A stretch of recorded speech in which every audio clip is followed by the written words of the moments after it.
नरेंद्र जी बच्छावत के ऑफिस की बिल्डिंग में हुआ है।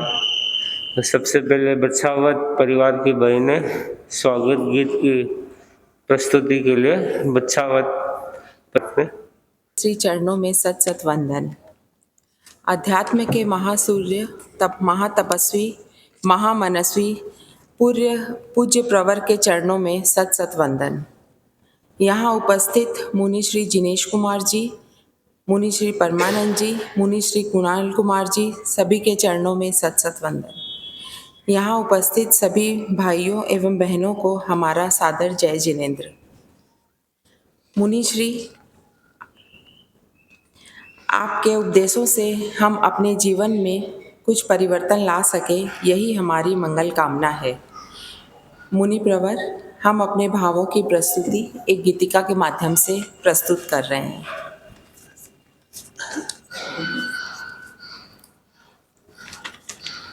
मंगल आज मनावा, मंगल आज मनावा, स्वागत में मुनिवर जी थारे मोत्या थाल सजावा।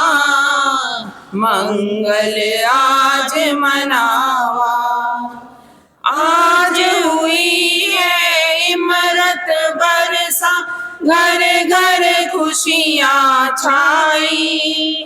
सोनेरो सूरज उगियो है, कली कली मुस्काई।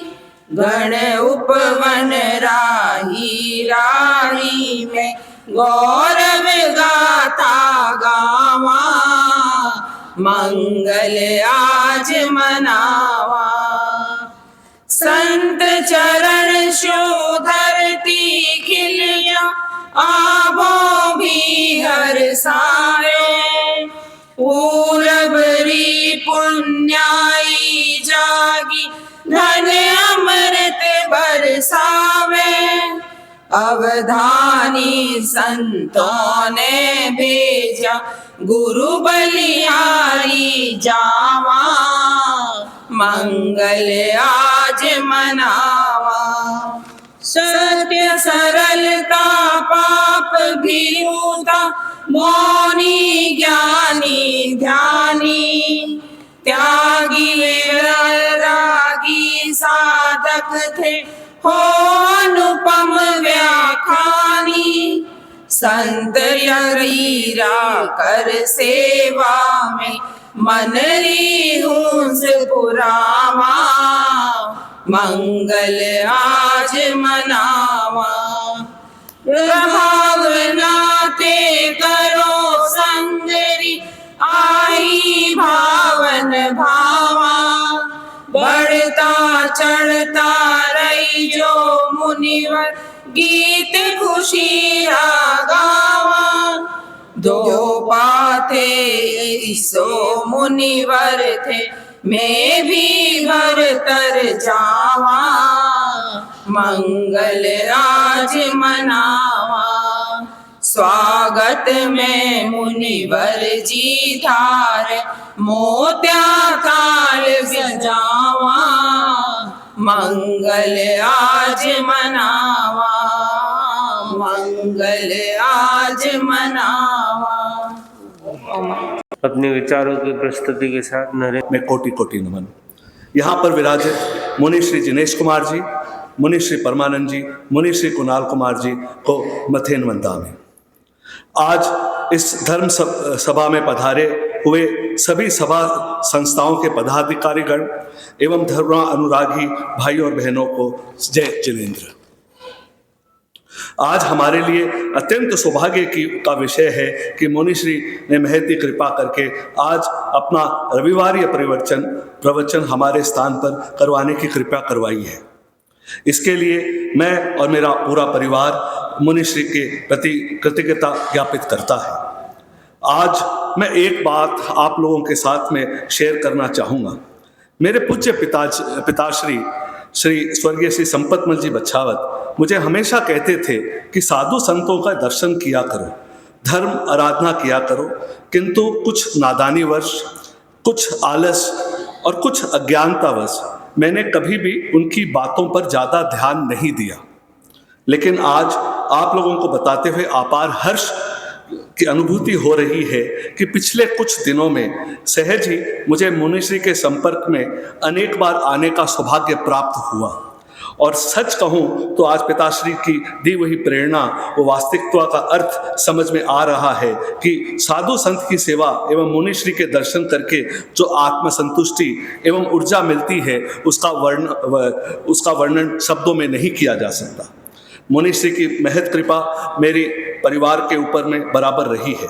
अभी कुछ ही दिनों पहले मुनिश्री ने महत कृपा करके मेरे निवास पर 2 दिन का प्रवास किया, हमारे परिवार को पूरा लाभान्वित किया था। 2 दिन मानो पल में उड़ गए और सचमुच 2 दिन में घर में एक उत्सव का माहौल बना हुआ था। हमारे एक दोस्तों का ग्रुप है, उसका नाम है स्टार 21, और उस ग्रुप के में हमारे जो चेयरमैन हैं वो एक सरदार जी हैं, हरनजीत सिंह जी, और उसमें अन्य धार्मिक परंपराओं के अनुयायी भी हैं। लेकिन वह सब मुनिश्री के प्रवचन से सुनकर, मुनिश्री से प्रेरणा पाकर हम सब ने अपने नैतिक जीवन में परीक्षा ध्यान आरंभ कर दिया है करने का, और हम लोगों ने सब ने अपने मोबाइल पे भी परीक्षा ध्यान का ऐप भी डाउनलोड कर लिया है। और मैं सच बताऊं तो वह बहुत अच्छी बात है। ये मुनिश्री आप ही की प्रेरणा है और आप ही के लिए आपने जो रास्ता दिखाया उस पर हम चल रहे हैं। आगे भी आपकी ये आशीर्वाद हम पर बना रहे, ये इसी के साथ में सादर से सॉल्ट लेक सभा के अध्यक्ष जय सिंह जी डागा स्वागत विचारों के साथ। जय सिंह जी एवं सहवर्ती साधुओं से मध्य मंदा में सॉल्ट लेक क्षेत्र में आज मुनिश्री का दूसरा दिन है, और आगे भी उनसे करते हैं कम से कम महीने भर का समय हमें यहाँ देवें। और यहाँ सभी क्षेत्रों से पधारे हुए धर्म भाइयों बहनों से जय जिनेन्द्र ओम। जैन विद्या परीक्षा का आयोजन करवाता है और इसके साथ भी श्रुत विकास के अनेक आयाम संचालित होते हैं। तो समन संस्कृति संकाय के विभागाध्यक्ष श्री मालचंद जी बेगानी आज उपस्थित है। वे अपनी भावनाओं को मुनिश्री के समक्ष प्रस्तुत कर रहे हैं। श्री मालचंद जी बेगानी, विभागाध्यक्ष समन संस्कृति संकाय। योग प्रधान आचार्य श्री महाशर्मन जी के चरणों में सत सत वंदन।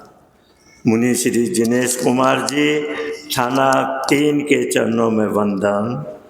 तेरापन सभा महिला मंडल तयूब TPF के अध्यक्ष एवं मंत्री जी, समन संस्कृति संकाय के स्वाध्याय विभाग के संयोजक श्री सुशील जी बाफना, जैन विद्या परीक्षा सह संयोजिका श्रीमती राजकुमारी जी सुराना, आगम प्रभारी श्रीमती प्रेम जी सुराना, जैन विद्या प्रभारी श्री प्रदीप जी बैद, आंचलिक संयोजक श्री चंदन जी बेंगानी, श्रीमती वंदना डागा, श्री नरेंद्र जी सिंघी, सह आंचलिक संयोजक श्रीमती उषा बैद, श्रीमती स्नेहलता बागरेचा, कलकत्ता के सभी क्षेत्रों के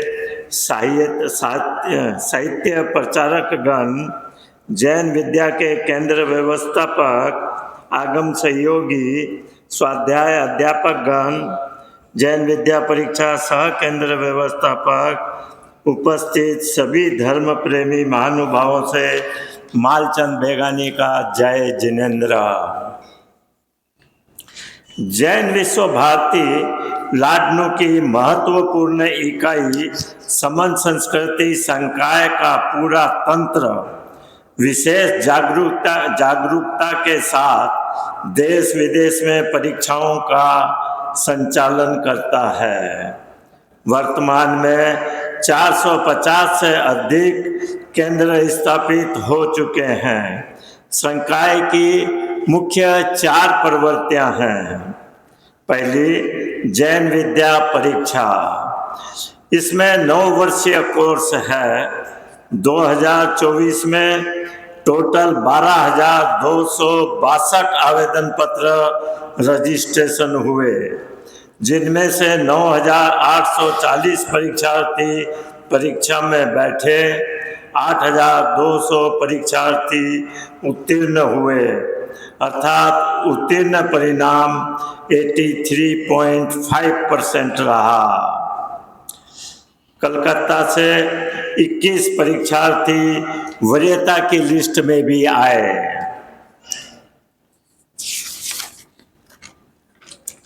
आगामी वर्ष 2025 में 2024 की तरह ही भाग 1 से 7 ऑनलाइन परीक्षा होगी, लेकिन 5 से 7 की परीक्षा सेंटर में जाकर देनी होगी।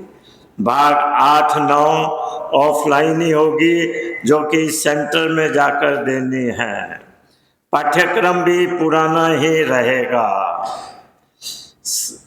सभी स्वाध्याय भी समय पर उसी अनुरूप शुरू हो जाएंगे। दूसरी प्रवृत्ति आगम मंथन प्रतियोगिता है।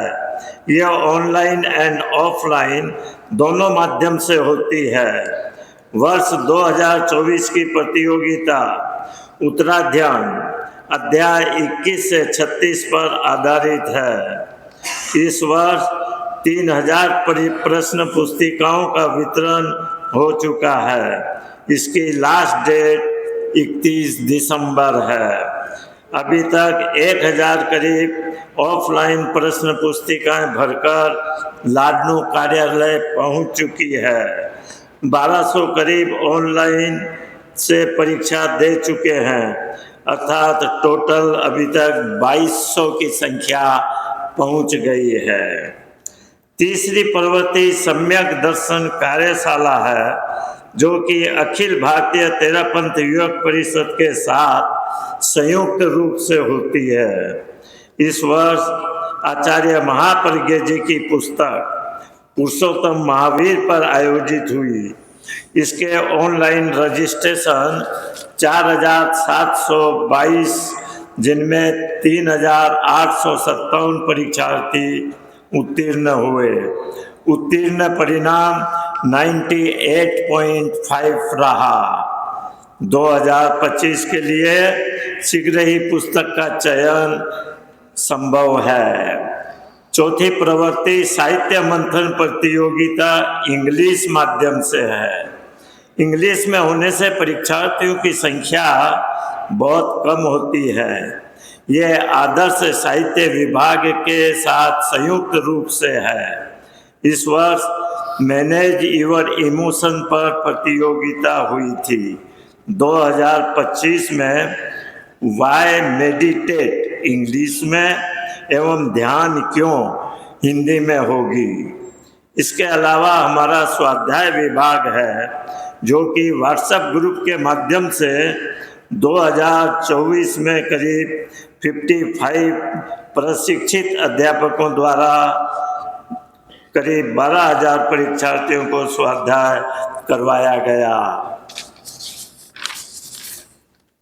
इंडिया में परीक्षार्थियों की रजिस्ट्रेशन की संख्या की दृष्टि से Mumbai first 1194, Ahmedabad second 823, Bangalore third 637, Delhi and NCR fourth 610 और कलकत्ता फिफ्थ रैंक 605 में रहा।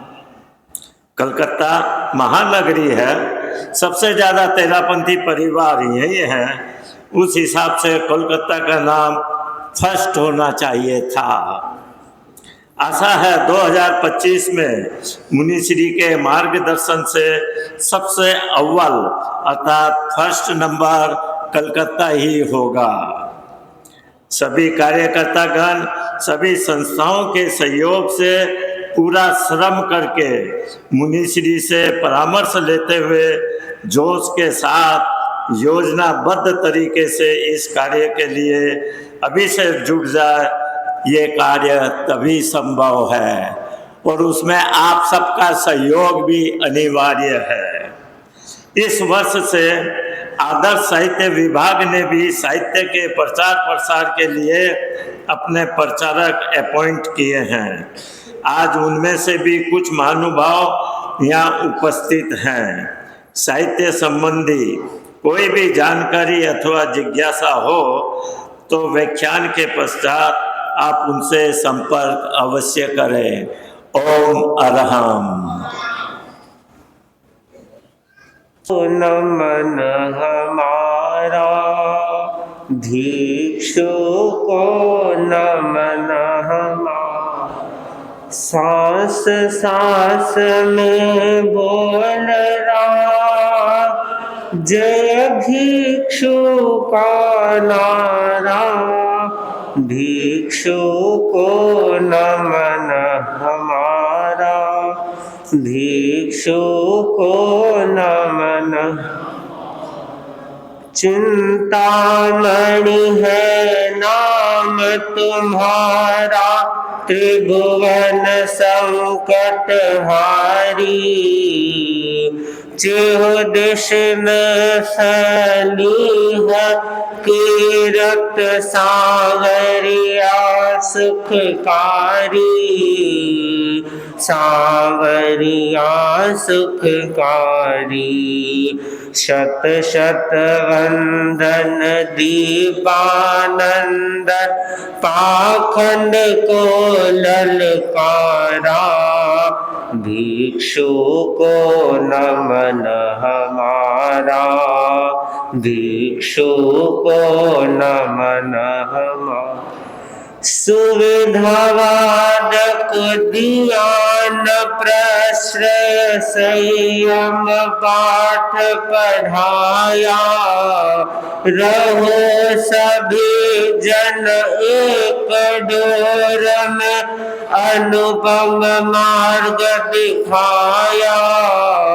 अनुपम मार्ग दिखाया। प्रेम भाव को सदा बढ़ाना, सबको मिला किनारा। भिक्षु को नमन हमारा, भिक्षु को नमन हम। पाप भीड़ वैरागी गुरुवर, सत्य शोध के प्रहरी। संघर्षों से हार न मानी, चिंतन शैली गहरी। चिंतन शैली गहरी। दान दया की रेस बताई, आभारी जग सारा। भिक्षु को नमन हमारा, भिक्षु को नमन हमारा। भक्तों के भगवान तुम्हीं हो, मन मंदिर के स्वामी। कष्टों के काले रातों में प्रकटे अंतर्यामी। प्रकटे अंतर्यामी। भिक्षु भिक्षु रटते रटते, कटते भव जंजीरा। भिक्षु को नमन हमारा, भिक्षु को नमन हमारा। सांस सांस में बोल रहा है जय भिक्षु का नारा। भिक्षु को नमन हमारा, भिक्षु को नमन हमारा। ओम।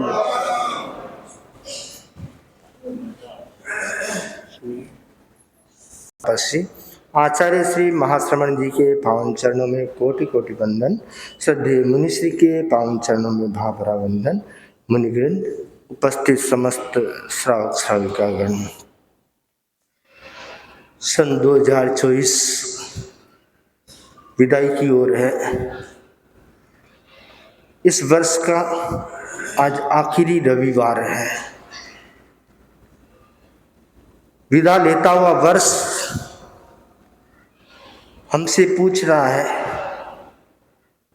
कि हमारा ये वर्ष कैसे व्यतीत हुआ। नए वर्ष की अगवानी करने के लिए तैयार है, स्वागत के लिए तैयार है, परंतु स्वागत तभी कर पाएंगे जब आप अतीत पर विचार कर पाएंगे। ठोकर लगने वाला, जिसको ठोकर लगती है और ठोकर लगने के बाद अगर वह उस ठोकर से शिक्षा नहीं लेता है तो उसका ठोकर लगना व्यर्थ है, बेकार है। तो ठीक उसी प्रकार वर्ष बीत गया और उसका चिंतन मनन नहीं किया, अवलोकन नहीं किया, उससे कुछ शिक्षा ग्रहण नहीं की, तो आगे के वर्ष में प्रवेश करने का कोई ज़्यादा अर्थ नहीं रह जाता है। तो आत्मावलोकन, निरीक्षण, अपना निरीक्षण जरूरी है कि मेरा ये पिछला वर्ष कैसे व्यतीत हुआ। बहुत कुछ खट्टी मीठी यादों के साथ जुड़ा हुआ समय होता है। उस खट्टी मीठी यादों के बीच से ही आगे के लिए संदेश निकाला जाता है और वह संदेश व्यक्ति को आगे बढ़ने के लिए प्रेरित करता है।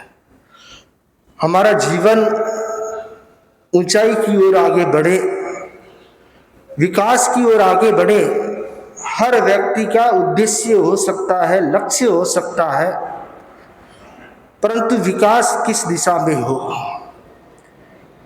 विकास जब शरीर को केंद्र में रखकर किया जाता है तब व्यक्ति संसार का विकास करता है, और विकास जब आत्मा को केंद्र में रखकर किया जाता है तब व्यक्ति मोक्ष की दिशा में विकास करता है, कल्याण की दिशा में विकास करता है। शरीर की परिक्रमा करने से भौतिक जगत का विस्तार होता है और आत्मा की परिक्रमा करने से अध्यात्म जगत का विस्तार होता है। तो हमें ये चिंतन करना है कि पिछला वर्ष 2024 का वर्ष मेरा शरीर की परिक्रमा करने में व्यतीत हुआ या आत्मा की परिक्रमा करने में व्यतीत हुआ। अगर शरीर की परिक्रमा में व्यतीत हुआ है तो 25 आने वाला है। लक्ष्य बनाएं कि मैं शरीर से आत्मा की ओर प्रस्थान करूंगा, और अगर आत्मा की परिक्रमा करते हुए व्यतीत हुआ है तो लक्ष्य बनाना है कि मैं और अधिक आत्मा के करीब जाने का प्रयत्न करूंगा, क्योंकि शरीर का मूल्य भी तभी है जब उसके साथ आत्मा जुड़ी हुई है, चेतना जुड़ी हुई है। हमारा जीवन तभी जीवन है जब शरीर के साथ चेतना जुड़ी हुई है। शरीर से चेतना निकाल ली जाए तो फिर तो क्या बचता है, आप सभी जानते हैं, जल्दी से जल्दी कंधा दिया जाता है कि घर से बाहर निकालो। तो शरीर के साथ चेतना जुड़ी हुई है, इसलिए उसका मूल्य, और चेतना नहीं है तो फिर कोई मूल्य नहीं है। तो इस मूल्यवान क्या है? तो मूल्यवान शरीर है, एक तरफ शरीर है और एक तरफ आत्मा है। दोनों में मूल्यवान क्या है? तो विचार करने पर पता चलता है कि मूल्यवान आत्मा है। शरीर तो यहीं छूट जाएगा, ये भौतिक शरीर, औदारिक शरीर है, वो यहीं छूटने वाला है। जो आत्मा है वह अतीत में हमारे साथ थी, वर्तमान में है और भविष्य में भी साथ में रहेगी, त्रिकाल में साथ रहने वाली है।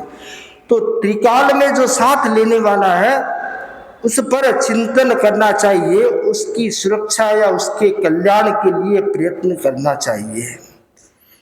एक आदमी मजदूर था और एक दिन मिल में मजदूरी करने के लिए गया हुआ था, साइकिल पे जाता था। उसका एक लड़का था छोटा सा और पत्नी घर पर थी। छुट्टी का दिन था, लड़का खेल रहा था घर में और खेलते खेलते अचानक गिर पड़ा और गिरते ही बेहोश हो गया। उसकी माँ उसको लेकर हॉस्पिटल में गई, पड़ोसी को कहकर गई कि कैसे भी मेरे पति के पास सूचना पहुंचा दो कि लड़का बेहोश है, उसको हॉस्पिटल में लेकर जा रही हूँ और तुम वहाँ आओ। तो उसके पास संदेश पहुंचा, तो वह मिल से रवाना हुआ, साइकिल के साथ रवाना हुआ तेजी के साथ। थोड़ी दूर चला, साइकिल पंचर हो गई। अब क्या करे, साइकिल पंचर हो गई तो या तो उसको घिसटते ले जाओ और डबल टाइम लगेगा। तो उसने सोचा साइकिल यहीं कहीं छोड़ देता हूँ। तो रोड के किनारे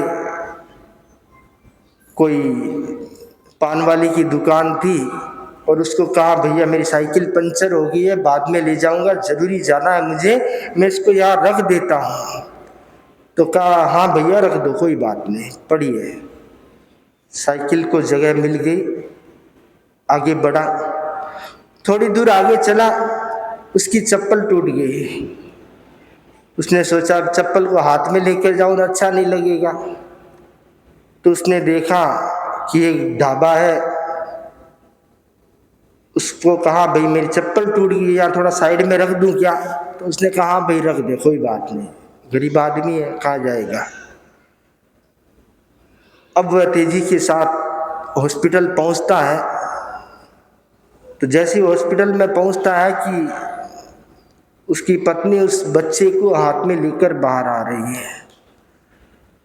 तो उसने पूछा, क्या हुआ? हुआ क्या कि बच्चा अब भगवान को प्यारा हो गया है।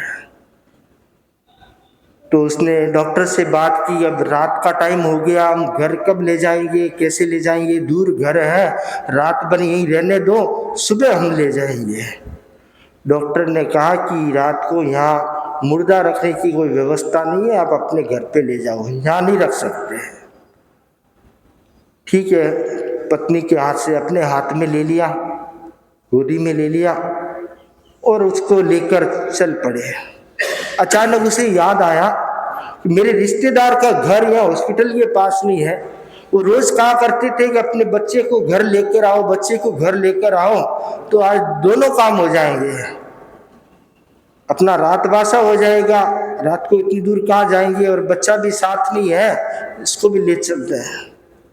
तो उसके घर पे पहुंचे, दरवाज़ा बजाया, दरवाज़ा उसने खोला और खोलते ही चेहरा देखा तो प्रसन्न हुआ, पर हाथ में बच्चे को ऐसे लाश के रूप में देखा तो अरे ये क्या लाए, ये क्या हुआ कि ऐसी ऐसी बात हो गई, बच्चा मर गया।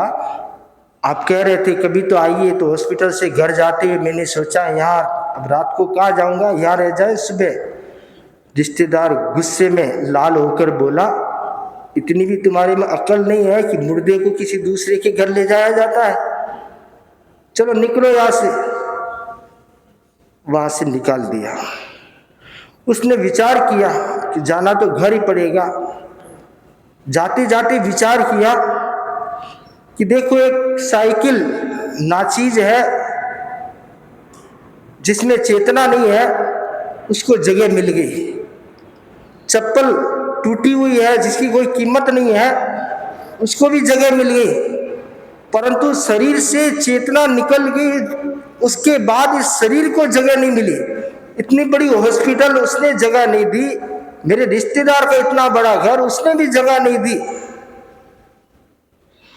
विचार किया कि शरीर का मूल्य नहीं, मूल्य चेतना का है। जब तक शरीर में चेतना है तभी तक इसका सत्कार है, सम्मान है, श्रृंगार है, आदर है। और जिस दिन शरीर से चेतना निकल जाती है इसके बाद इसका कोई मूल्य नहीं रहता है। परंतु लोग किस पर ध्यान देते हैं? आपके 24 घंटे में से कितने घंटे आप चेतना के विकास के लिए ध्यान देते हैं और कितने घंटे शरीर के साज श्रृंगार या शरीर के विकास के लिए ध्यान देते हैं? अधिकतर लोग अधिकतर समय इस पेट के लिए, इस शरीर के लिए और शरीर से जुड़े हुए कार्यों में व्यतीत करते हैं, जबकि वो नष्ट होने वाला है। मूल्यवान है आत्मा, तो तो हमें आत्मा के विकास पर ध्यान देना। नया वर्ष शुरू होने वाला है तो नए वर्ष में हर व्यक्ति का ये संकल्प हो, शरीर साथ में है, शरीर का ध्यान देना पड़ता है, परंतु हमारा लक्ष्य और अधिक समय आत्मा की ओर रहे, हम आत्मोन्मुखी बने रहे तो हम इस संसार की परिधि से बाहर निकल सकते हैं। विकास दोनों तरफ होता है। एक 84 लाख जीव योनि में परिभ्रमण का विकास भी होता है, जीव अनंत काल से घूम रहा है और वैसे कर्म करता है तो अनंत काल तक घूमता रहेगा। और दूसरा विकास 84 लाख जीव योनि से बाहर निकलने का होता है, वह आध्यात्मिक विकास होता है। तो हमें ये 2024 का वर्ष आत्मावलोकन के लिए प्रेरित करता है कि हमें 25 में आध्यात्मिक विकास की ओर प्रस्थान करना है। कुछ लोग अज्ञान के वशीभूत होते हैं और अज्ञान के वशीभूत होने के कारण, मोह के वशीभूत होने के कारण आत्मा की उन्नति की ओर ध्यान नहीं दे पाते हैं, बाह्य जंजाल में उलझे रहते हैं। छोटा सा लड़का था, 7वीं 8वीं में पढ़ रहा होगा, और एक दिन घर के बाहर उसके पापा की नेम प्लेट लगी हुई थी, उसके नीचे बल्ब लगा रहा था। तो पापा ने पूछा भी क्या बात है, आज कौन सा प्रोजेक्ट कर रहे हो, नेम प्लेट के नीचे बल्ब लगा रहे हो? कि नहीं पापा, मास्टर साहब ने कहा है कि पिताजी का नाम रोशन करना, इसलिए मैं आपका नाम रोशन करने के लिए बल्ब लगा रहा हूं। तो अज्ञान दशा ऐसी होती है जब व्यक्ति वास्तविकता से दूर होता है। पिता का नाम रोशन करना है तो बल्ब लगाने से नाम रोशन नहीं होगा, अच्छे कार्य करने से नाम रोशन होगा। तो ठीक उसी प्रकार आध्यात्मिक विकास करना है तो उसके लिए जरूरी है कि हम अपना अवलोकन करें और अध्यात्म की दिशा में अग्रसर बने, जिससे हम आगामी वर्ष में अपना आध्यात्मिक विकास कर पाएंगे, चेतना के मूल्य को जान पाएंगे और चेतना के कल्याण के पथ पर आगे बढ़ पाएंगे। आज मुनिषी का पदार्पण शोरलेक क्षेत्र में सेक्टर 5 में हो रहा है और बच्छावत जी के यहाँ पर बहुत दिनों से इनकी भावना थी और इनकी भावना के अनुरूप रविवार ये प्रवचन का उपक्रम यहाँ पर आयोजित हो रहा है। तो सभी के भीतर में ये भावना जागृत हो कि मेरे भीतर में आध्यात्मिक विकास हो। इन्हीं मंगल भावनाओं के साथ ओम आराम। अहिंसा के अवतार भगवान महावीर स्वामी के चरणों में कोटि से वंदन। युग प्रदान आचार्य श्री महासमुद्र के चरणों में कोटि से वंदन। मुनि वृंद, उपस्थित धर्म प्रेमी भाई और बहनों, रविवार ये प्रवचन के अंतर्गत आज का विषय है अच्छे व्यवहार के सूत्र। अच्छे व्यवहार के सूत्र। उत्तराधीन सूत्र में बहुत सुंदर कहा गया है, धम्मद्यं च व्यवहारं बुद्धे हायर्यं सया तमायरं तो व्यवहारं गर्हं नाभि गच्छति। दुनिया में मनुष्य जीवन को शक्ति संपन्न बताया गया है, विवेक संपन्न बताया गया है, शक्ति और विवेक संपन्न होने का जो कारण है वह है उसका व्यवहार। 4 शब्द प्रचलित है, आचार, विचार, संस्कार और व्यवहार। आचार से विचार प्रभावित होता है, विचार से संस्कार प्रभावित होता है, आचार, विचार और संस्कार तीनों व्यक्तिगत होते हैं, व्यवहार दूसरों पर आधारित होता है। दुनिया में व्यवहार का भी अपना मूल्य होता है। अध्यात्म के आचार्य ने कहा है, धर्म प्रधानो व्यवहार है। हमारा व्यवहार धर्म प्रधान होना चाहिए।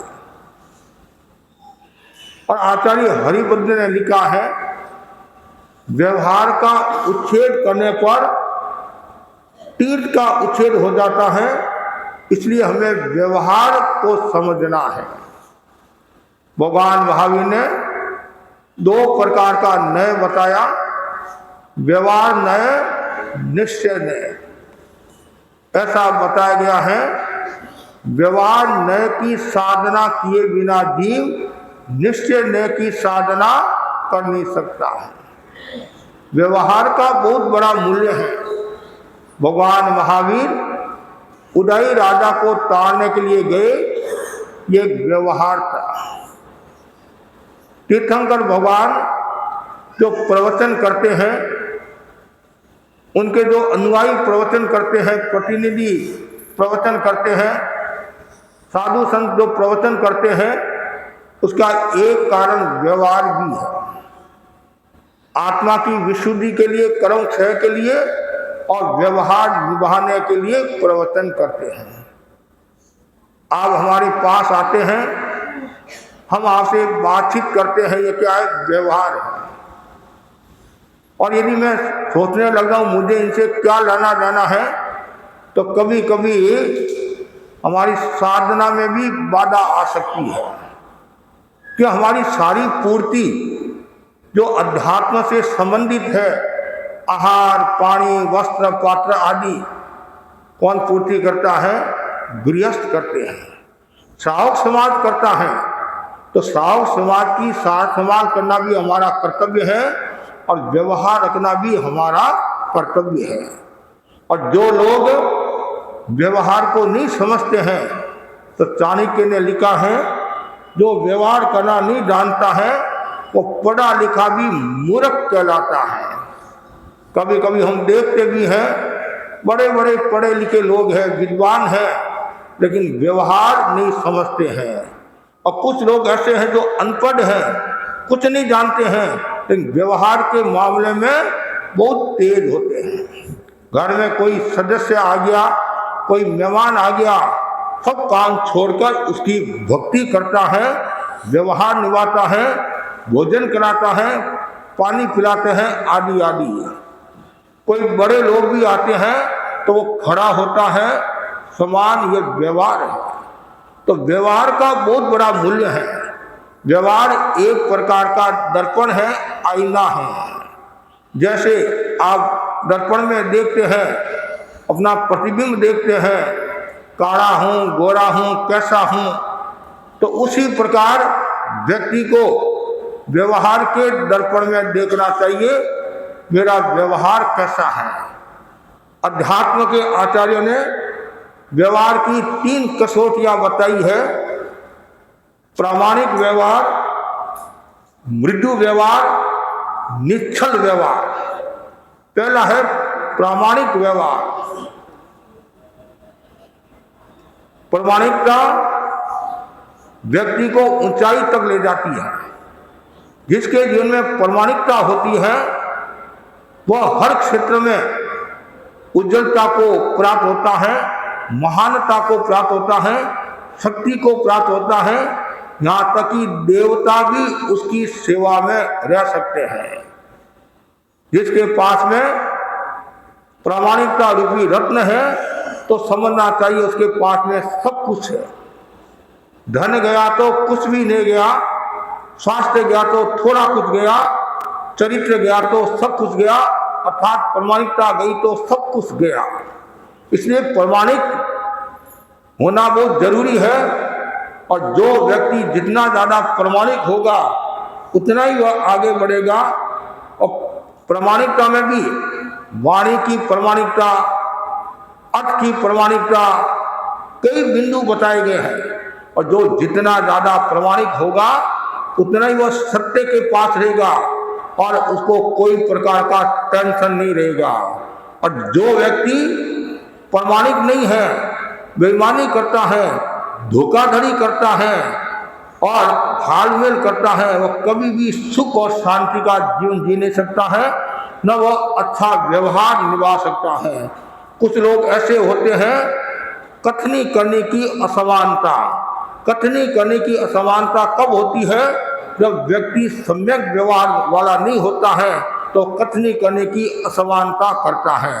बड़ा ही सुंदर कहा गया है, आज की चतुराई का यह अद्भुत नमूना है। आज की चतुराई का यह अद्भुत नमूना है। दिखाते हैं सीमेंट, लगाते चूना है। दिखाते सीमेंट है, लगाते चूना है। बहुत बड़ा बदलाव आया है आदमी के व्यवहार में। बहुत बड़ा बदलाव आया है आदमी के व्यवहार में। बताता है दिल्ली और पहुंचता पूना है। बताता दिल्ली है, पहुंचता पूना है। कभी कभी ऐसा भी होता है, आप किसी से बात करें, मोबाइल से बात करें हैं और आपको पूछ रहे हैं तो आप क्या कहते हैं? मैं अभी बाहर हूँ। कभी कभी तो ऐसा होता है, हमारे सामने आप बैठे हो, एक भाई मेरे से बात करा और इतने में कोई मोबाइल आ गया, मोबाइल से वो बात करने लग गया और वो बोला मैं अभी यहाँ नहीं, बेंगलोर में हूँ। मेरे मन में आया, मेरे सामने ये भाषा समिति का विवेक नहीं रख रहा है, असंयम करा है, असत्य का सेवन करा है, तो बाहर कितना करता होगा। हम क्यों असत्य का सेवन करें? ऐसी क्या नौबत आ गई है? जो यथार्थ है वो बताना चाहिए। और जो व्यक्ति ढाल मेल करता है, इधर उधर की बात करता है, कभी कभी क्या करते हैं, आप उसको राजी रखने के लिए ऐसे ऐसे शब्दों का प्रयोग कर लेते हैं। कभी अपने आप को बचाने के लिए आप ऐसे शब्दों का प्रयोग कर लेते हैं। ऐसा कभी नहीं होना चाहिए। इसलिए हमेशा व्यक्ति को प्रामाणिक होना चाहिए और जो जितना ज़्यादा प्रामाणिक होगा उतना ही वह आत्मा की अनुभूति करेगा और चैतन्य का जागरण करेगा। दूसरा जो बताया गया है, हमारा व्यवहार कैसा होना चाहिए? मृदु व्यवहार होना चाहिए, विनम्र पूर्ण व्यवहार होना चाहिए। कोई भी आपके द्वार पर आए, आप बात करते हैं तो बड़े हाथ जोड़कर, ऐसे पुराने लोग कहते नहीं, हाथ जोड़कर, मतलब विनम्रता के साथ पधारो सा, विराजो सा, सामने वाला व्यक्ति बाग बाग हो जाता है।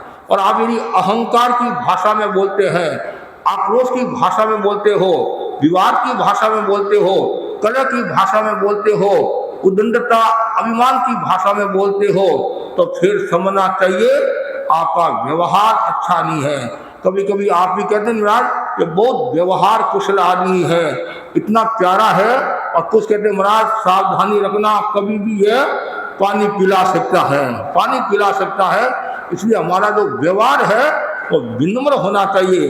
अरे बोलने में क्यों कंजूसी? वचने वा दरिद्रता, वचन में दरिद्रता क्यों? मतलब मीठा बोलने से कोई शुगर बढ़ने वाली नहीं है और कड़वा बोलने से शुगर घटने वाली नहीं है। लेकिन जो मीठा बोलेगा शुगर घटेगी और जो कड़वा बोलेगा शुगर बढ़ेगी। तो ऐसा क्यों करे? व्यवहार का अपना मूल्य है। भगवान महावीर ने भी व्यवहार पर बल दिया है। हमारे आचार्य भिक्षु भी व्यवहार कुशल थे, वो भी समय समय पर व्यवहार की बात करते थे। जयाचार्य कितने व्यवहार कुशल थे। हमने उन महापुरुषों को नहीं देखा, इन गुरुदेव तुलसी को हमने देखा, कितने व्यवहार कुशल। दूसरे धर्मों के आचार्यों के प्रति और भी साधु संतों के प्रति भी उनका कितना स्नेहपूर्ण व्यवहार होता था, बड़े बड़ों के प्रति विनम्र पूर्ण व्यवहार होता था। तो ये बहुत बड़ी गहरी बात है। जब गुरुदेव तुलसी दिल्ली में विराज रहे थे, दिल्ली में विराज रहे थे, निर्वाण शताब्दी का समय था, भगवान महावीर निर्वाण शताब्दी, तो चारणी संप्रदाय के आचार्यों का, साधु संतों का वहाँ कार्यक्रम था। प्रश्न खड़ा हुआ तो पाठ की बात आई, पट की बात, तो जिनेंद्र कुमार जी आदि लोग थोड़े निराश हो गए, कैसे होगा, किसको ऊपर बैठाना, किसको नीचे बैठाना। तो गुरुदेव तुलसी के पास आए, गुरुदेव तुलसी ने उनके चेहरे को देखा, बात क्या ऐसी ऐसी बात, इतनी सी बात है, हम सब नीचे बैठ जाएंगे। बोलो आप इतने बड़े आचार्य क्या कहते हैं नीचे बैठ जाएंगे? ये विनम्रतापूर्ण व्यवहार। आचार्य महाप्रज्ञ जी का आपने जीवन देखा, पढ़ा उनको, और जब आचार्य बनने के बावजूद भी कितने विनम्र थे। जब गुरुदेव तुलसी के पास वो जाते, कोई भी बात होती बंदा करके पूछते तो गुरुदेव तुलसी थे।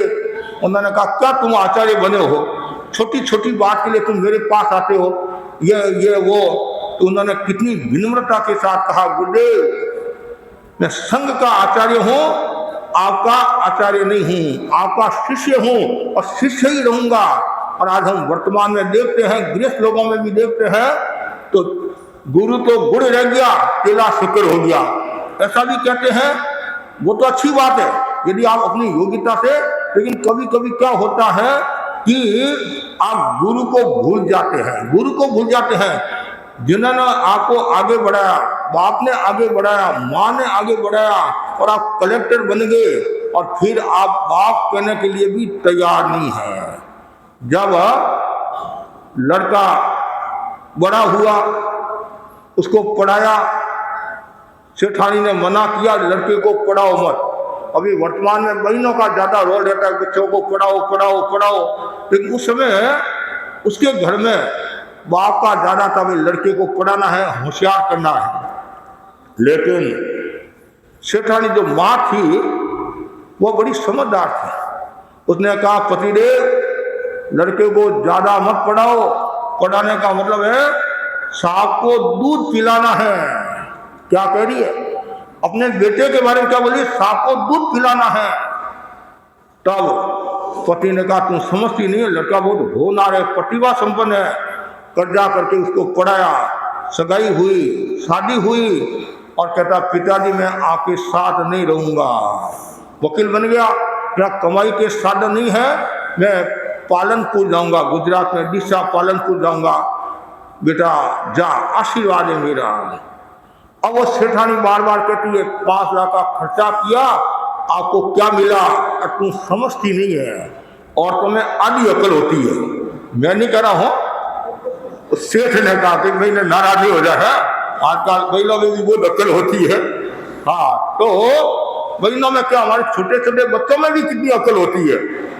एक बच्चे ने बैंक के मैनेजर से फोन किया, सर मैं आपसे लोन लेना चाहता हूँ। क्या लेना चाहता हूँ? हाँ, बैंक से लोन लेना चाहता हूँ। तो सर बोला बैंक में तुम्हारा खाता है कि नहीं है? बैंक में खाता है। सर मैं बैंक में नहीं खाता हूँ, मैं तो घर में ही खाता हूँ। मतलब बच्चे भी आजकल एक्स्ट्रा ऑर्डिनरी होते हैं।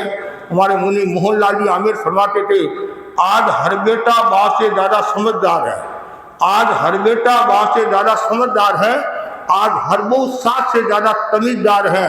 तो किस शताब्दी की बात करें मेरे दोस्तों, आज हर कली फूल से ज्यादा वजनदार है। छोटा बच्चा भी कहता है वाटीजे नेम, और पिताजी ध्यान रखना जब मेरी शादी होगी तो मैं आपको शादी में नहीं ले जाऊंगा। क्यों? तो जब आपकी शादी हुई आप मेरे को लेकर नहीं गए, मैं भी आपको लेकर नहीं जाऊंगा।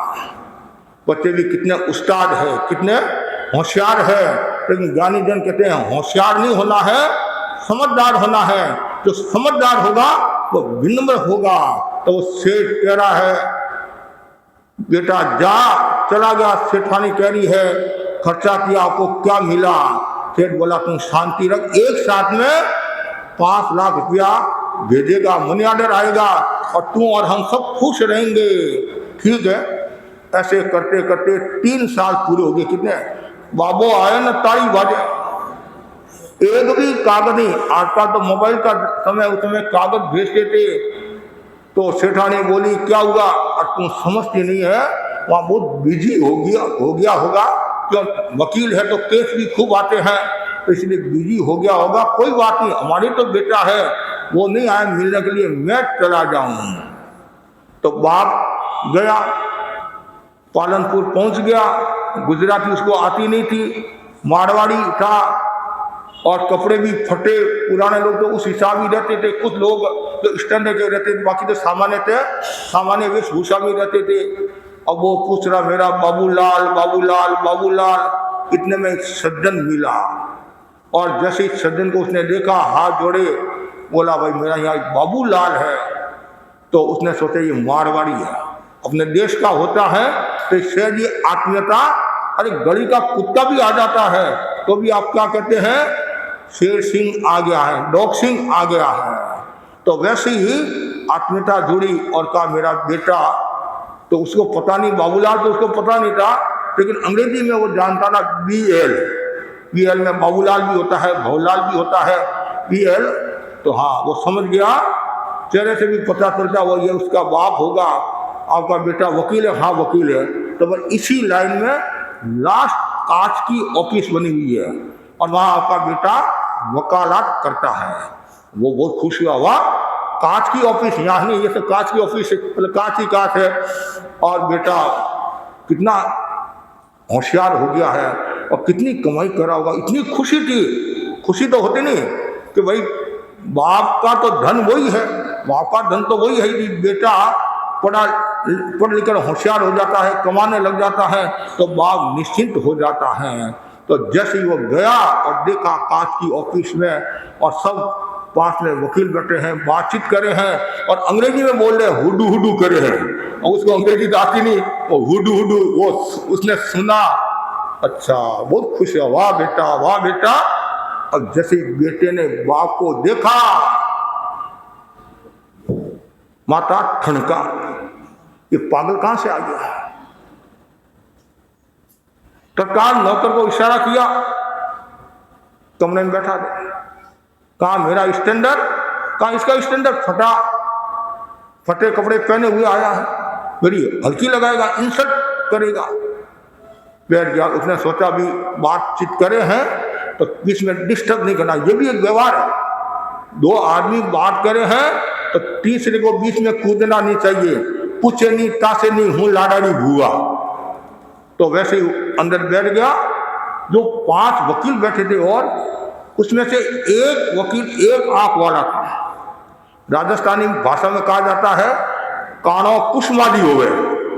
काणा कुष्मादी होता है एक्स्ट्रा ऑर्डिनरी, जो अंगहीन होता है, जिसके कोई शरीर में अंग की कमी होती है, वो अंगहीन, वो एक्स्ट्रा ऑर्डिनरी होता है। ऐसे हमने देखा, एक मेवाड़ में भाई है शांति लाली चौधरिया, बम्बई में रहते हैं, लोहारिया के हैं, आंख नहीं है और अकेले खेत में चले जाते हैं लकड़ी के सारे, और करीबन 400-500 गीतिकाएं उनको कंठस्थ है और अंताक्षरी करे हैं, करते पूरा गांव एक साइड में और बंदा अकेला एक साइड में।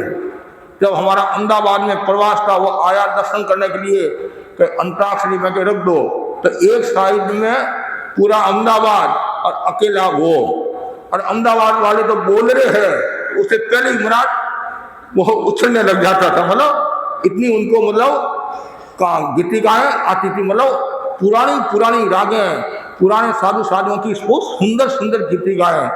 अब बोलो आप, एक ताल रसानी मेवाड़ में गांव है देवगढ़ के पास में, अचक्षु आदमी हीरालाल जी नाम था उनका, और आपने कोई खोटा रुपया दे दिया, सिक्का दे दिया, तत्काल कह देता ये खोटा है, और अंदर कोई जाता तो उसको पता चल जाता कोई अंदर जा रहा है। मतलब भीतर की आंख उनकी खुली हुई थी। तो वैसे उसमें एक आंख वाला था, वो समझ गया इसका बाप है। फिर भी कुछ लोगों की आदत होती है, नेचर होता नहीं, उकसाना कुछ करना।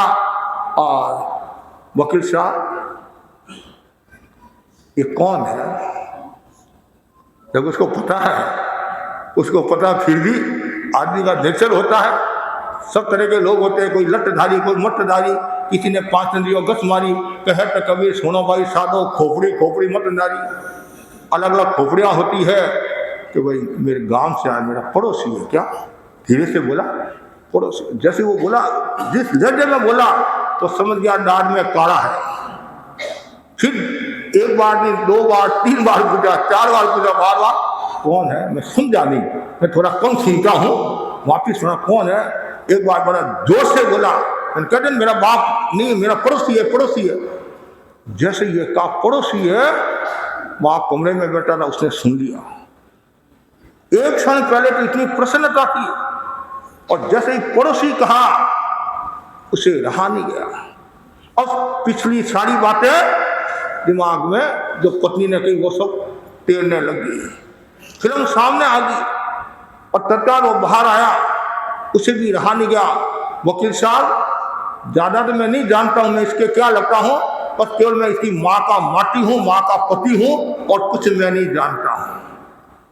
उस वकील का क्या हाल हुआ होगा यदि उस वकील की विनम्रता पूर्ण भक्ति होती, विनम्र व्यवहार होता कि मेरा बाप है, मेरे को पढ़ाया लिखाया आगे बढ़ाया, उसका कितना मान होता, कितना सम्मान होता, और पढ़ा लिखा भी मूर्ख की श्रेणी में आ गया।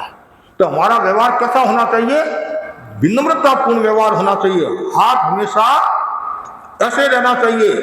विचार भेद हो सकता है, मतभेद हो सकता है, लेकिन इसमें कभी कमी नहीं आनी चाहिए। इसमें कमी आने का मतलब है अब ऊंचाई की ओर नहीं, रसातल की ओर जा रहे हैं।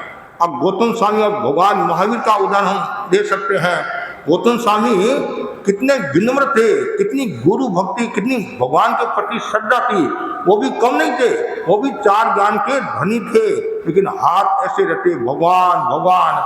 भिक्षु और भारीमाल का उदाहरण ले लो, मग जयाचार्य मग का उदाहरण ले लो, और भी अनेक साधु साधुओं का उदाहरण ले लो। हमारी एक साध्वी थी, साध्वी गुलाबा जी, तो लाडनू और अमदा सदा से संबंध रखने वाली थी, और अच्छे घराना की साध्वी थी। हर समय हाथ उनके ऐसे रहते थे, ऐसे हाथ। ये है विनम्रता। विनम्रतापूर्ण व्यवहार होना चाहिए, और जो जितना ज्यादा विनम्रतापूर्ण व्यवहार रखेगा उतना ही वह आगे बढ़ेगा। और तीसरा जो सूत्र बताया गया है, निश्चल व्यवहार, बहुत सुंदर कहा गया है। हमारा व्यवहार है वह मायापूर्ण नहीं होना चाहिए, कपटपूर्ण नहीं होना चाहिए, एकदम सरल व्यवहार होना चाहिए। जो मन में है वो सहजता सरलता से बता देना चाहिए। जब गुरुदेव तुलसी दिल्ली में विराज रहे थे, एक मुनि को याद किया। मुनि ने कोई गलती कर दी होगी, तो याद किया तो वो अपनी सफाई दे रहा होगा, कुछ बता रहा होगा। गुरुदेव ने कहा सफाई देने की आवश्यकता नहीं है, जो हुआ सहजता के साथ तुम बता दे, सरलता से तुम बता दे। कितनी गहरी बात है। गलती किसी से भी हो सकती है, साधु से भी हो सकती है, यहाँ तक कि आचार्य से भी गलती हो सकती है, 4 ज्ञान के धनी हैं उनसे भी गलती हो सकती है। और उस गलती को स्वीकार कर लेता है, प्रायश्चित कर लेता है, सरलता के साथ उसका बेड़ा पार हो जाता है। जो प्रायश्चित नहीं करता है, साध्वी लक्ष्मणा की तरह संसार में परिभ्रमण करती है। इसलिए हमेशा हमारा व्यवहार सरल होना चाहिए। गौतम स्वामी ने भगवान महावीर से प्रश्न किया, भंते धर्म का निवास कहाँ होता है? तो भगवान ने ये नहीं कहा धर्म का निवास सॉल्ट लेक में है या सेक्टर 5 में है या और कहीं है। भगवान ने कहा जिसकी आत्मा सरल है, सोई उज्जुए भूय से धम्मो शुद्ध सचिति। जिसकी आत्मा सरल है वहाँ धर्म का निवास है। जैसे शेरनी का दूध हर एक पात्र में टिकता नहीं है, उसके लिए स्वर्ण पात्र की आवश्यकता होती है। उसी प्रकार जिसका हृदय सरल होता है, जिसकी आत्मा विजु होती है, वहाँ धर्म का निवास होता है। इसलिए व्यक्ति को हमेशा सरल होना चाहिए, सरल व्यवहार होना चाहिए। और जो जितना ज़्यादा सरल व्यवहार करेगा उतना ही उसका व्यक्तित्व बनेगा, और उतना ही वह शक्ति संपन्न होगा, विवेक संपन्न होगा, उसका मूल्य बढ़ जाएगा। इसलिए आवश्यकता है हमारा व्यवहार सरल होना चाहिए। जैन दर्शन में एक शब्द आता है कषाय। कषाय के 4 प्रकार है, क्रोध, मान, माया, लोभ। और इसके प्रतिपक्षी क्या है? क्षमा, मृदुता, सरलता, निर्लोभता। तो माया का प्रतिपक्षी कौन है? सरलता है। और गुरुदेव तुलसी ने भी लिखा है, नर सरल हृदय बन जाओ। यदि आपको मोक्ष में जाना है, आत्मा का उत्कर्ष करना है, आत्मा का कल्याण करना है, तो सरलता बहुत जरूरी है। किसकी तरह सरल होना चाहिए? बच्चे की तरह सरल होना चाहिए। जैसे अति मुक्त मुनि का उदाहरण आता है, कितने सरल थे, और वो छोटी उम्र में उन्होंने दीक्षा ली, छोटी उम्र में दीक्षा ली, और पंछी समिति के लिए गए, और वहाँ एक खड्डे में पानी था, और वो बच्चे थे, छोटे थे, चंचल थे, और पानी में वो पाथरी, और मैं तिरुमारी नाव तीरे, मैं तिरुमारी नाव तीरे। और स्थविर मुनिया ने भगवान से निवेदन किया कि अति मुक्त मुनि कच्चे पानी में खेल रहा था, मतलब ऐसे मैं तुम्हारी नाव तीरे। भगवान ने क्या कहा, आत्मा सरल है, इसकी आशातना मत करो, ये चरम शरीरी है और इसी भव में मोक्ष को प्राप्त होने वाला है, इसलिए सरल होना जरूरी है। ईसा मसीह भी किससे प्रेम करते थे? बच्चे से प्रेम करते थे, और गोदी में बैठा कर क्या बोलते थे? बच्चे की तरह सरल होना। मतलब बच्चा भगवान का रूप होता है, और भगवान कौन होता है? जिसकी आत्मा सरल होती है वो भगवान होता है। ऐसे तो दुनिया में भगवान की कमी नहीं है। आजकल तो हर व्यक्ति अपने आप को भगवान बता रहा है, आज भगवान है और कल वो जेल की हवा खा रहा है। ऐसे भगवान तारने वाले नहीं होते हैं, ऐसे भगवान को मारने वाले होते, डुबोने वाले होते हैं। भगवान कौन होता है? एक भगवान तो राग देश से जो मुक्त हो गया वो भगवान है, और एक भगवान जो ज्ञानी लोग होते हैं उनको भी भगवान कहा गया है। हमारे यहाँ 5 भगवान हैं। कौन से हैं? अरिहंत, सिद्ध, आचार्य, उपाध्याय, साधु, ये 5 भगवान हैं। अरिहंत और सिद्ध है जिन्होंने कर्मों का 4 कर्मों का क्षय किया, 8 कर्मों का क्षय किया। आचार्य, उपाध्याय, साधु भी भगवान की श्रेणी। साधु भगवंत, भग धातु संस्कृत में ज्ञान के अर्थ में है, ज्ञान के अर्थ में है, तो साधु भी ज्ञानी है, आचार्य भी ज्ञानी है, उपाध्याय भी ज्ञानी है, भगवान है। तो लोग कहते हैं कि साधु को कैसे भगवान बता दिया, लेकिन उनको ये पता नहीं है कि साधु भगवान है। क्यों? साधु के पास भी ज्ञान है। जिसके पास में ज्ञान होता है वो भगवान होता है। तो लेकिन ये हमें ध्यान रखना है, एकदम सरल होना है, और जो जितना ज़्यादा सरल होगा उतना ही उसका जीवन निर्मल होगा, पवित्र होगा, निश्चल, कोई प्रकार का छल नहीं होना चाहिए, कपट नहीं होना चाहिए। पुराने समय में सगाई सपन करते नहीं, बताते लड़की दूसरी और भेजते लड़की दूसरी, और कभी कभी कहते नहीं कहानियाँ, और एक मतलब जिसके पैर नहीं है, ऐसे शब्दों का भी मतलब उठासी तब फरसी, उठासी तब पता चलेगा ये कहानियाँ ये चलने वाली है कि पंगु है, मतलब उनके पैर नहीं थे, लड़की के पैर नहीं थे, और लड़के के एक आंख थी।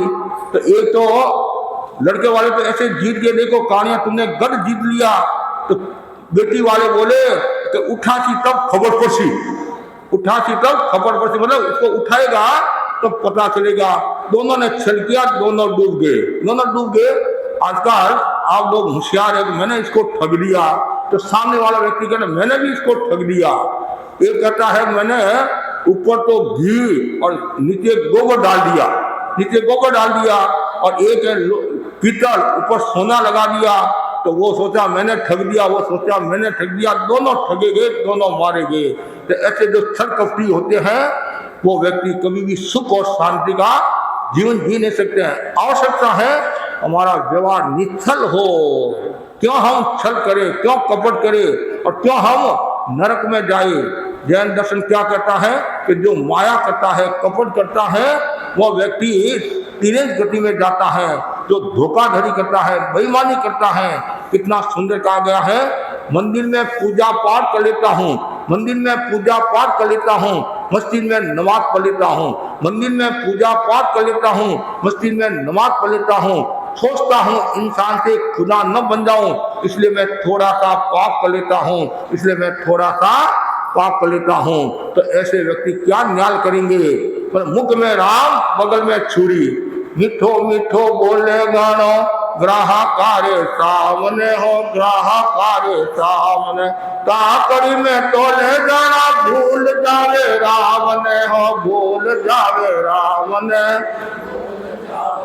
ओ कलामन को तल वार बढ़ावे, तन रो पलरो भरोसा नहीं, तन रो पलरो भरोसा नहीं।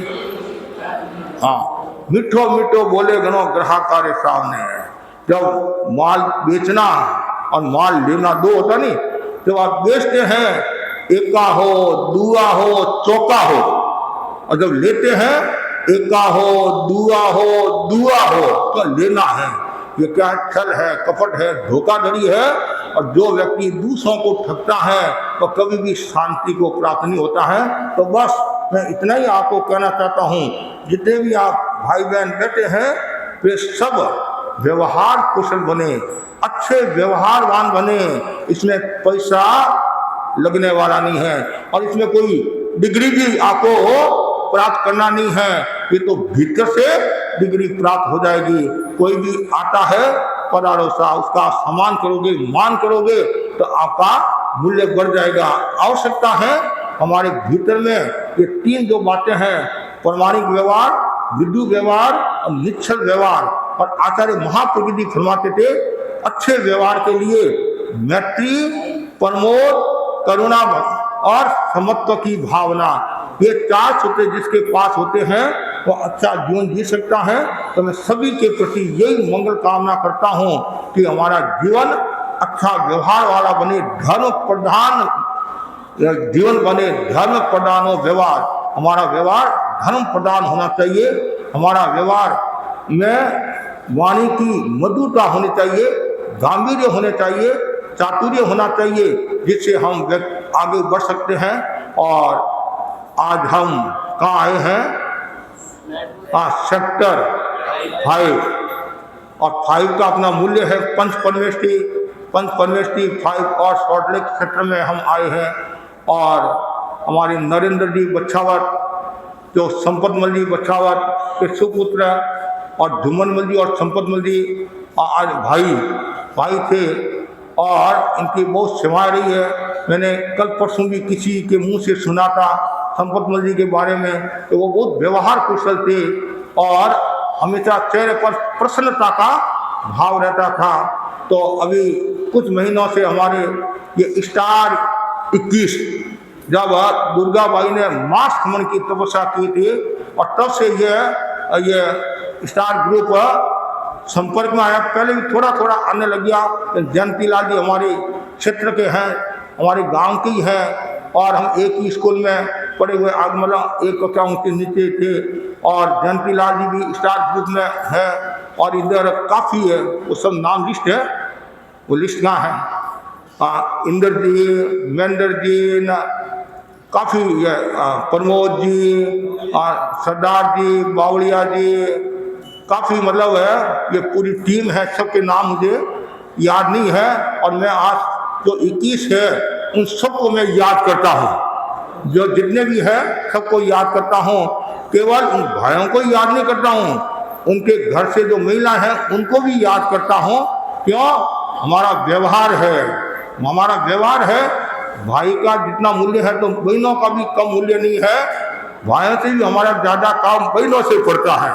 गोचरी, पानी आदि त्याग, तपस्या। तो मैं आज पूरे बछावत परिवार और स्टार ग्रुप के जितने जो सदस्य हैं उन सबको मैं मनोयोग के साथ याद करता हूं। और जैसे भुतोड़िया जी भी है, इससे जुड़े हुए भुतोड़िया जी भी है और 3 भुतोड़िया, 3 पारक, 3 बछावत, 1 भंसारी, दुगड़, सुराना और हमारे सरदार जी आदि और सबके प्रति मैं खूब आध्यात्मिक मंगल कामना करता हूँ। खूब शासन की प्रभावना करो। पिछली बार हमने पगड़िया किए थे ऊपर और आज हमने व्याख्यान दिया है और इनका आग्रह है कि आगे भी जब अवसर हो तो रात्रि प्रवास देने की कृपा कराना। जैसा अवसर होगा ऐसे घर में तो हम 2 दिन रहकर आए हैं और पूरा अच्छा धार्मिक परिवार है और पूरे परिवार के प्रति खूब आध्यात्मिक मंगल कामना। इनकी मातुश्री विमला बाई भी बहुत खुश है, बहुत भक्ति भावना वाली है। और विमला बाई के बेटे की बहू वो भी भक्ति वाली है, पोते की बहू भी भक्ति वाली है। पोता गर्व, जैसे मैंने प्रवेश किया लिखा हुआ था नरेंद्र गर्व बछावत परिवार लिखा हुआ था, तो मेरे मन में आया नरेंद्र जी को गर्व है तो मैं बछावत परिवार का हूँ। तो और आचार्य महाप्रभु जी का ननियाल भी बछावत परिवार में था, उनका ननियाल भी बछावत परिवार में था। तो आज सबके प्रति खूब और सौरले के सभा के हमारे अध्यक्ष जय सिंह जी एकदम सरल है और इन्होंने भी चातुर्मास रविवार काफी परिवार लेकर ये आते थे। इनकी पूरी टीम और सब भाई बहनों को खूब अंतःकरण से मन से सबको याद करता हूँ। खूब शासन की सेवा करे और धर्म संघ की सेवा करे। और हमारे आज एक विशेष महाल संजीव बेंगानी, सबको मालो माल बनना है। मालो माल से कोई धन से मालो माल बनता है, कोई धर्म से मालो माल बनता है, कोई बनाता भी है। हमारे माल संजीव बेंगानी जो समाज संस्कृति संकाय जो जैन विद्या आदि का जो प्रचार करती है और ज्ञान के क्षेत्र में आगे बढ़ रही है, तो उनके आप प्रमुख है। तो मेरा इतना परिचय तो नहीं है, लेकिन हमारे राजकुमारी जी ने कहा माल सिंह जी आ रहे हैं, सुशील जी ने हमारे उनके बारे में बताया, तो मैं इनके प्रति भी खूब मंगल कामना करता हूँ। खूब आप अध्यात्म के क्षेत्र में आगे बढ़े। और मैं पूरे समाज को कहना चाहूँगा, जैसे माल सिंह जी की भावना है, कलकत्ता फर्स्ट आई। मैंने पिछली बार भी कहा था कि ज़्यादा से ज़्यादा जैन विद्या का अध्ययन होना चाहिए। आज आपको विभागाध्यक्ष कह रहे हैं तो सबको ध्यान देना है, ज़्यादा से ज़्यादा जैन विद्या का अध्ययन करें, तत्व ज्ञान का अध्ययन करें और व्यवहार कुशल बने। इसी आशा के साथ ओम अरहत। कृष्णमाला कुल संभागी सेठिया जो हमारे उपासक है और अच्छे ज्ञानी भी है और अच्छा बताते समझाते हैं। पूरा परिवार धार्मिक संस्कारी है और इनके यहाँ रात्रि निवास करने का भाव है। कल सिद्धार्थ जी बलडिया, हाँ कल बलडिया जी के वहाँ रहने का भाव है। फिर 31-1-2 दिन जहाँ तेरापन धर्म संघ के 11वें अधिशास्ता आचार्य श्री महासमन जी ने ऐतिहासिक चातुर्मास किया था। हमारा सौभाग्य है उस स्थल पर हम जाएंगे। पूर्व भी गए और पूर्व में भी हमने 1 तारीख का वहाँ कार्यक्रम किया था, शिविर भी लगाया था और भी अनेक वहाँ कार्यक्रम संपादित हुए थे। एक पवित्र स्थान है जहाँ आचार्यों का चातुर्मास। इस बार भी इन लोगों विक्रम सिंह आदि की टीम ने अर्ज की थी, तो इनके भावना को सम्मान देते हुए 1 तारीख का जो हमारा मंगल पाठ का बृहद मंगल पाठ का जो कार्यक्रम है वो महासमन विहार में है। और सुबह 8:30 बजे से लेकर 10 बजे तक करीबन, तो 2-5 इधर उधर हो सकता है। सुबह समाने जब पिछली बार जो हमारा कार्यक्रम हुआ वैसा ही वहाँ करने का भाव है। तो 31 और 1 फिर 2 को बीच में और 3 से लेकर 14 तारीख तक वैदिक विलेज में 14 दोपहर मतलब 1-2 बजे तक। फिर वहाँ से बिहार कर हम देवप्रस्थ जो दुगर जी का है रात्रि निवास वहाँ करने का भाव है। और वहाँ धम्म जागरणा का भी कार्यक्रम है। धम्म जागरणा का मीनाक्षी भुतोड़िया आ रही है। और वैदिक विलेज में भी 11 तारीख को रात को धम्म जागरणा का कार्यक्रम आयोजित है और तेरापन सभा सौर्य के तत्वाधान में। तो ज़्यादा से ज़्यादा भाई बहन लाभ ले और इस एरिया में जितने भी जो परिवार है पूर्वांचल सौर्य और भी आसपास सबको प्रेरणा देते रहे और खूब शासन की प्रभावना करते रहे। तो मैं सबके प्रति आध्यात्मिक मंगल कामना करता हूँ। मंत्री अशोक जी भुतौड़िया, आभार ज्ञापन है अशोक जी भुतौड़िया। मुनि श्री जिनेश कुमार जी, मुनि श्री परमानंद जी, मुनि श्री कुमार जी के श्री चरणों में सादर वंदन। यहाँ उपस्थित श्रीमान, यह आज यहाँ का कार्यक्रम श्रीमान नरेंद्र जी बछावत के प्रांगण में हो रहा है, एडवेंट्स इन्फिनिटी में। तो यहाँ श्रीमान नरेंद्र जी, शारीरिक सभा के अध्यक्ष श्रीमान जय सिंह जी डागा, कलकत्ता सभा के अध्यक्ष श्रीमान अजय जी भंसाली और बेंगानी जी, जो मामाल सिंह जी बेंगानी और जो सब पधारे हुए सभी महानुभावों से सादर जय जिनेंद्र। और मुनि श्री ने सारे प्रोग्राम वैसे बताए दिए हैं, फिर मैं पुनः बोल रहा हूँ। 1 जनवरी अंग्रेजी नववर्ष का मंगल पाठ का कार्यक्रम महाश्रवण विहार में होने जा रहा है। उसमें आप सभी सभाओं से विनम्र निवेदन है कि ज़्यादा से संख्या में उपस्थित होकर धर्म लाभ लेवें। और 4 से 11 जनवरी तक 8 दिवसीय आवासीय प्रेक्षा ध्यान शिविर है, उसमें भी आप सभी सम्मिलित होकर धर्म लाभ लेवें। और 12 से 14 जनवरी के लिए श्रीमान रणजीत जी दुग्गड़ के यहाँ, उसमें 12 और 13 जनवरी तो वैदिक विलेज में ही है, 14 जनवरी का देवप्रस्थ प्रज्ञालय में है। और मैं आभार व्यक्त करना चाहूँगा कि सबसे पहले मुनीस कृतज्ञता व्यक्त करता हूँ मुनीस श्री जिनेश कुमार जी के, जिन्होंने सार्वजनिक सभा के इस प्रांगण में पधार रविवारीय प्रवचन का स्वीकार किया आमंत्रण। और मैं आभार व्यक्त करना चाहता हूँ श्रीमान नरेंद्र जी बछावर, उनके परिवार, यहाँ के सभी कार्यकर्ताओं का, स्टाफ का, जिनके सहयोग से यह कार्यक्रम संभव हो पाया। मैं आभार व्यक्त करता हूँ सार्वजनिक सभा के अध्यक्ष श्रीमान जय सिंह जी डागा, उनकी पूरी टीम, उनके सार्वजनिक सभा के सभी कार्यकर्ताओं का, जिनके सहयोग से यह सब संभव हो पाया। मुनि श्री जिनेश कुमार जी एवं सहवर्ती संतों के चरणों में सहभक्ति वंदना। समन संस्कृति संकाय के विभाग अध्यक्ष श्रीमान मालचंद जी बेंगानी, उपस्थित श्रावक एवं श्राविकाओं, आदरणीय मालचंद जी यहाँ पर उपस्थित है। मैं आपको ये निवेदन करवाना चाहता हूँ कि समन संस्कृति संकाय की सारी गतिविधियों में मुनि श्री का मार्गदर्शन हमें समय समय पर कैसे प्राप्त हुआ, ये आपकी जानकारी में आए। सम्यक दर्शन कार्यशाला जो पुरुषोत्तम महावीर पुस्तक हुई, मुनि श्री ने दक्षिण आबड़ा में चातुर्मास करते हुए रात्रिकालीन प्रशिक्षण सघनता से इसको प्रशिक्षण दिया और बहुत अच्छे अच्छे बिंदु मुनि श्री ने उस समय समझाए। समय समय पर जैन विद्या की प्रेरणा भी आप देते रहते हैं और अभी कुछ दिन पूर्व ही हमारे कलकत्ता में जो भी टीचर्स हैं उनकी एक संगोष्ठी मुनि श्री के सानिध्य में हुई थी, तो उसमें भी मुनि श्री ने जो मार्गदर्शन प्रदान हमें किया वो सभी टीचर्स के लिए उपयोगी है और इसका हम यथासंभव प्रचार करेंगे। और आपकी जो भावना है कि भाई कलकत्ता प्रथम स्थान पर रहे, तो मुनि श्री से हम मार्गदर्शन लेकर उस लक्ष्य की ओर आगे बढ़ेंगे। आप यहाँ पर पधारे हैं, हमारा यह कर्तव्य है कि हम आपका मान सम्मान करें।